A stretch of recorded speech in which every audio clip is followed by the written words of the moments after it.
Two men journey to the bars and restaurants of Scandinavia to find amazing beers, always with the same question. Hey, what's on tap? It's time to find out. Welcome to What's on Tap Podcast, your weekly beer review podcast. And we got a real special episode today because we are doing a vertical challenge. So it should be quite a lot of fun. As always, I'm your host, Stefan. I'm your host, Martin. And we are gathered with a plethora of people. Introduce yourselves, I can't be bothered. Hi, I'm Pontus. And Marcus. And Bjorn. And Bjorn was kind enough to bring us the Bigfoot from 2017 to 2023. And that is Sierra Nevada Bigfoot barleywine style ale for anyone who doesn't know. Yes, for you. In case there are multiple Bigfoots out there. I mean, this very well possibly could be. I'm sure. I've never seen him for real. There's the Bigfoot. There is the Bigfoot.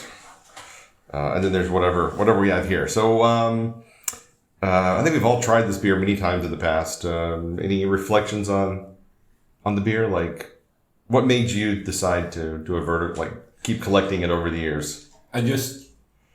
I tried it many years ago, and I bought a bottle every year, and then just one year I didn't drink it, and just sat there on the shelf. And then the next year release came out. I said, okay, let's buy it and try it together with the previous year, and just the years just went by and like other stuff instead. So now I'm up to 7 years of Bigfoot. So like a true beer ticker. I've already had it. I've already had it a few times. I can't be bothered to try it again. And now I've got a bunch of them and don't know what to do with it. Yeah. And inspired by Martin's archaeological digs in recent episodes. Martin's I need to clear my beer cupboard. I'd see Martin has been clearing out his beer cabinet as well. There's been a lot of old stout ticks recently. I actually have made a conscious effort to buy less beer than I drink, which means I automatically dig into, but I only drink the ones I don't believe in, like the ones I don't think have aged. The ones I still believe in, I'm still saving to drink with you guys. Okay, it's the high risk, low reward beers that I'm completely understand burning through. All right, so how do we want to do this today, guys? Do we want to start with 2017 and work our way up, or do we want to try the newest and the oldest to compare and then see how it changes over time? I would see, like, if you just from the change of color, like from the 2017 up to 2023, they look more as like from darkish brown to more and more light in color. Yeah. All right, so the 2017 here. It smells a little bit old. It smells a little malty. Yeah, not as bad though. Not bad at all. No. Cheers, guys. Comes. Yeah.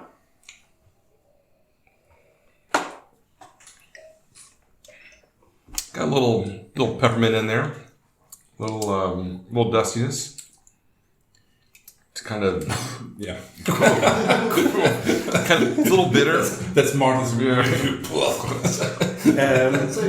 So it's very dry. Yeah, Mm-hmm. it is. Yeah. And I might want to ask you, can I just taste the 2023? I don't remember what fresh Bigfoot tastes like. Let's try the 2023 next, so we have a comparison between like where did it? We should have probably started with that actually, compared to see how it changed. But because when I tried now the 2017, I realized I don't really remember what fresh Bigfoot tastes like. I don't think I might have missed it last year. I haven't had this year's yet. What's interesting is they've all kept their carbonation pretty well. So we're looking at the whole 7 years here, and all of them look really well carbonated still. You can see that the oldest one is quite oxidized. Yeah. So now I've sneakily tried the 2023, and this is what I thought it tasted like fresh. Quite heavy in the bitterness, the hop bitterness. And I remember this one placing American hopped barley wines on the market. Maybe it was I forget. Great Divide. Maybe the hopped barley Yeti. wine. Yeti is the stout. Oh, is it stout? Yeah, is the Hercules or something? Hercules is a double IPA. Yeah. But you know which one I mean. They made a barley wine that came to Sweden about the same time as Bigfoot started coming in big pallets. And they really put like, this is how American barley wines are supposed to taste, super hoppy and bitter. Whereas we already had the British barley wines in the form of Eldridge Pope. Thomas Hardy, thank you.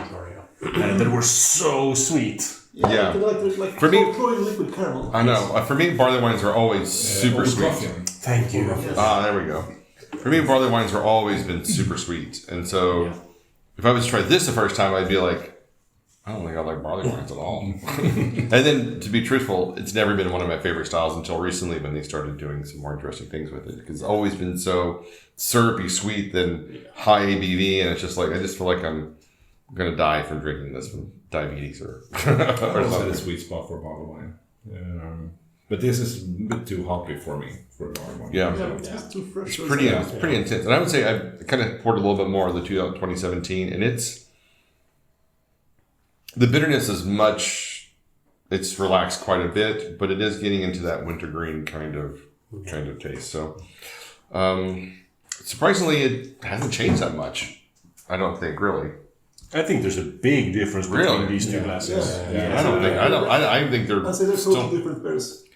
I don't think so. I think they're still very much the same kind of This wheelhouse. feels like Just a bit we have, let's say, we have it more bitter headless, and this one has a minty, a bit tired taste. Like you don't get the hops at all compared to this one. yeah, but I mean the same bitter profile is there. There actually was more bitterness in the 2017 than I thought Yeah. it would be.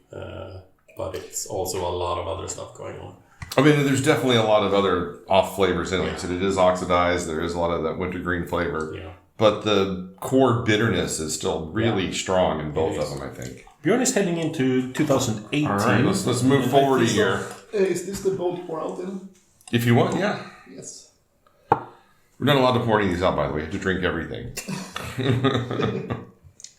But ratings-wise, the 2023 and the 17 are quite different for me. They get very, very, very different ratings. Ooh. No, the 2018, I'm kind of liking this one. This one is not nearly as bitter.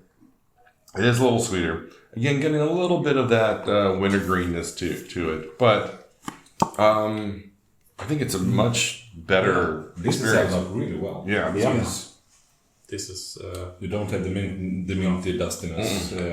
not in the same way as the 2017. This is still really bitter as well. It is. I find it to be some slightly more balanced in the bitterness, or it could just You be get a bit more sweetness in the finish than For sure. than the fresh one. Yeah, so from the three I've heard so far, I think 2018 is the best one. I have to agree with you. 2018 is been my favorite. so So far we'll, it's we'll put the little bottle cap by us, so we denote the ones we like the best. So we don't forget. maybe we'll actually hit a sweet spot if we keep going. So what you're saying is let's just move past this and not slow down for 2019. Martin, you mean like if you're all drink mode, you'll soon let it a sweet spot. Yeah.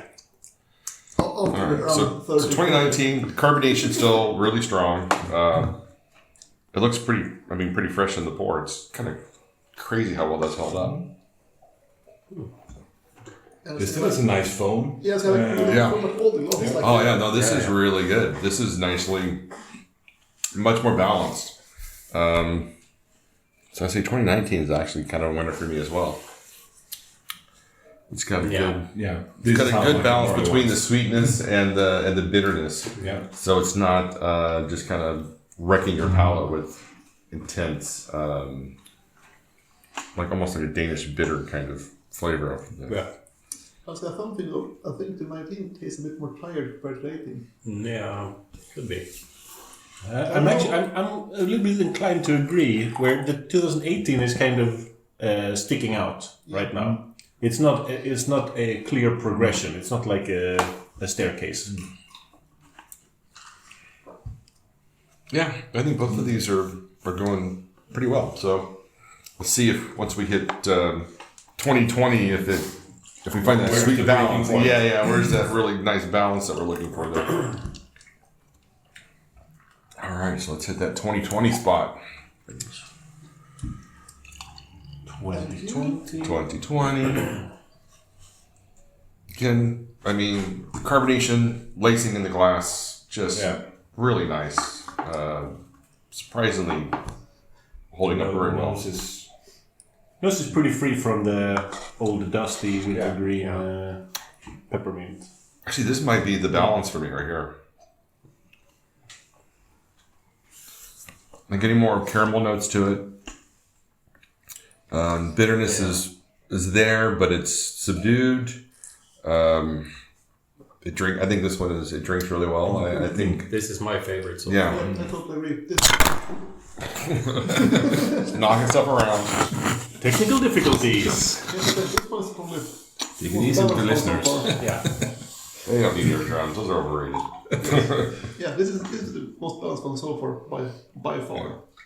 You Stefan, even get the sweetness in the nose. Yes. you know that Bjorn listens to this podcast while he's out running, and a slam like that will make him fall over. This is dangerous. Yeah, I'm like, it's a gunshot somewhere. Exactly. Shouldn't be running in Rosengård. Duck and cover. So I didn't trip on a route last time. It was due to your podcast. Okay, And yeah. So you're saying is you're going to sue us for damages? No, it was the route. You wouldn't be the first to sue What's Up That podcast. They all try to bring us down, but they can't. Yeah, I like the 2020. It's really nice. yeah. Oh, you're going into the One in 2021? the glass for Yep. So we're gonna hit that 21 up next. Keep it moving forward. Keep this vertical train going. Choo choo! Choo, barleywine coming through. This one smells more bitter immediately. It is more bitter. However, the balance is still there, I think. I think between these two vintages, this is where we'll hit personal preference the most. Because I've historically liked these very hoppy bitter barley wines. And I have nostalgia connected to them. So I'm actually liking the 2021 because it is a little bit more bitter and flavorful. I would say for me, 2021 is more bitter than 2023. Yeah, And I that think says so. a lot. Like it's 2 years old, but still it's got this full-on hop bitterness. Really like sharp, Like it's almost up in your nose when you drink it. Yeah. I'll need to return to 2023. Also has a slight funky like it's a note in the nose. it's very sharp. Super sharp. I didn't think it was that way at all. I thought 2023 was just so. Now that I'm trying them next to each other, I totally agree. The one we thought was the freshest one that we said was the most bitter isn't.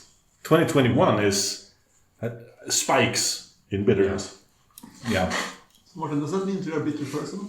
No, But you like the 21? I'm a very sweet. When 23 also had a hoppiness, Yeah. more hoppiness than 2021.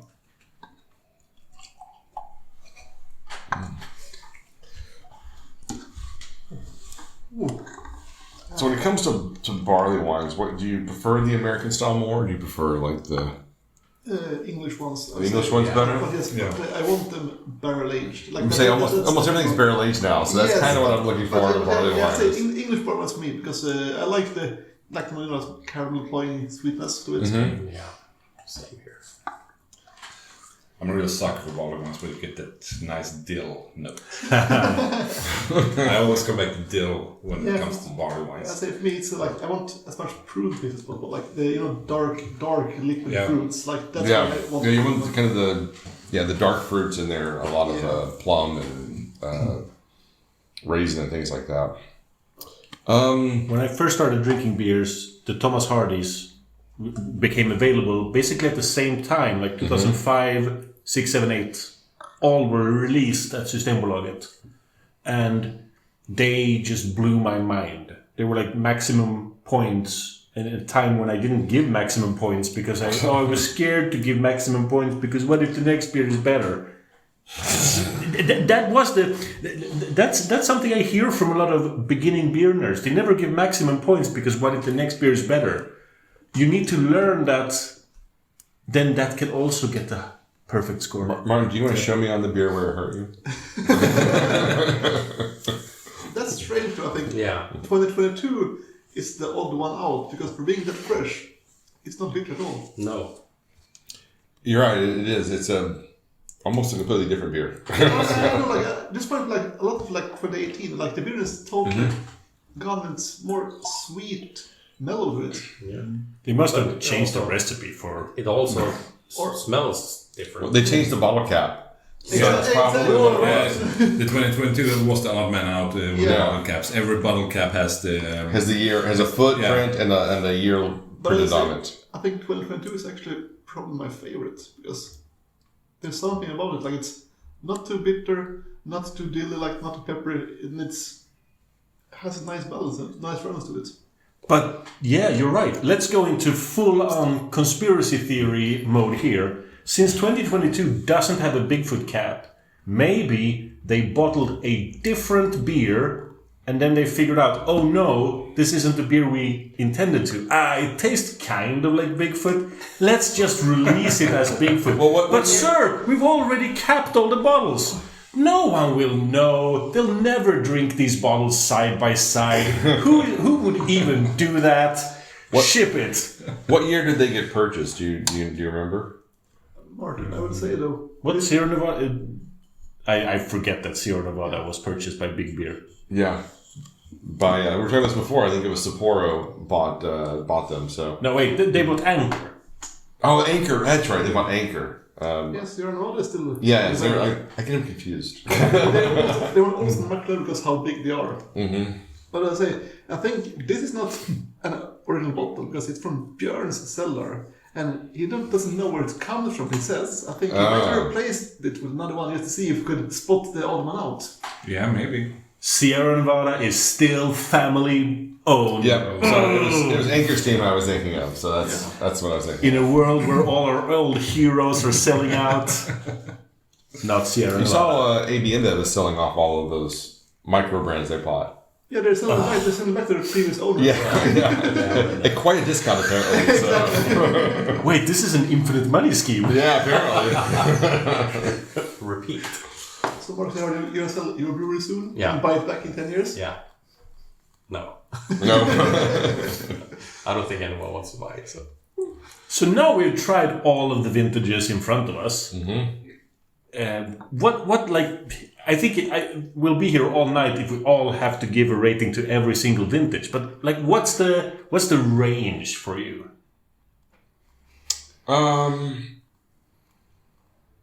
I would probably go somewhere between 375 to 425 in that range. They're all actually pretty good, surprisingly, and I think the variance is really just based on a lot of personal taste. So there's some like the 2017, it still tastes good, 3.5, 375, and then something like the 2018, which I really like, would be more of a 4.25. 2020, 2021 would both be like 4.25, then everything else would probably be a 4 for me. Yeah, I pretty much agree on the high end, and it's pretty much the same vintages. But with the 17, I'm willing to go lower, like 3 or even... The longer that stayed in my glass, the worse it got.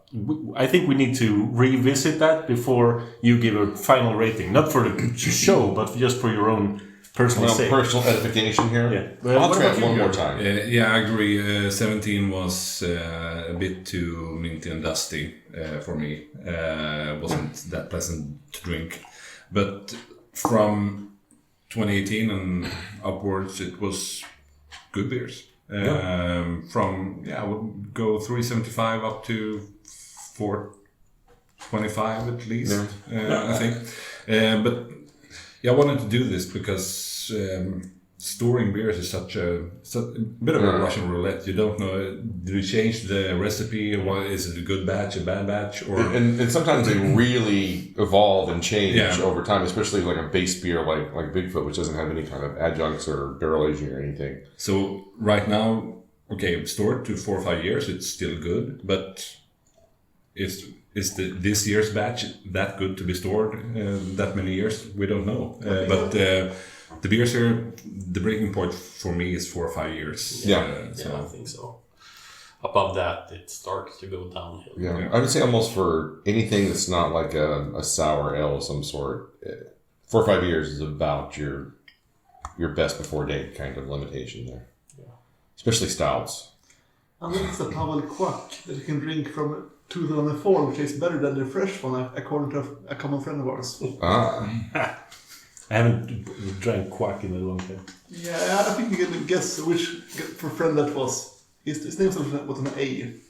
It's common at Beardage. Got it. Pontus, what's your hype? Yeah, I would say I agree with 2017, a low 3 there, but I would say I would even go lower with 2021. But because to me, like that bit with hops, it got more or less undrinkable for me. It got too much like up in the nose for me. So, but on the high end, 2022 and 2018, I would say, yeah, 425 around there. Nice. Yeah. And Marcus, we haven't forgotten about you. Yeah, the same. Maybe, the 2017.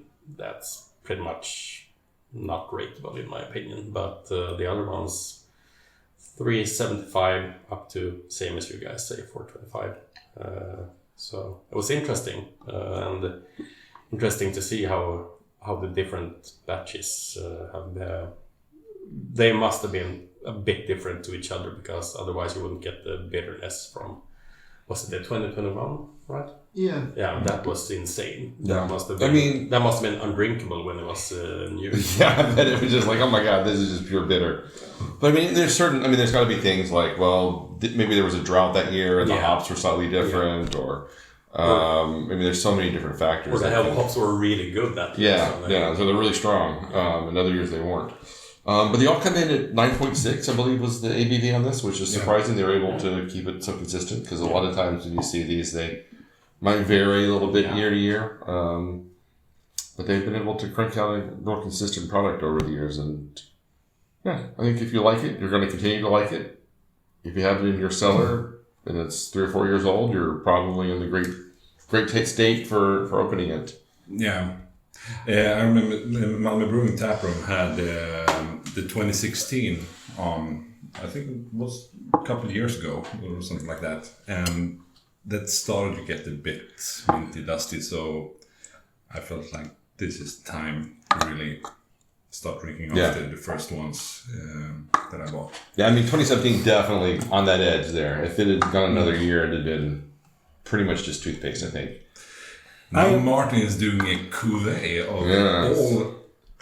Not all. I'm skipping 2017 because I think that will ruin it. I'm doing a cuvée of 18, 19, 20, 21, 22, 23. Swirl it around. That 2017 might be the one that brings it all together. You don't know. You need them all. I mean, the cuvée, it tastes good. It doesn't have the most bitter of the vintages. You don't get that. The most mellow, you don't get that. It really becomes, since it's the same beer. Yeah. When we do cuvées when we've been stupid and mixed different beers, it all goes out the window. But this cuvée in this glass, it's a good drink. I recommend you mixing it up. Well, all right. So we're gonna let you guys go for now, and we're gonna do some cuvée because that's. But we want to thank Bjorn for bringing these beers. Do you want to thank Bjorn for bringing these beers? And Bjorn, where can we find you online? YouTube, Facebook, and Instagram. Bjorn Guiden. All right, Marcus.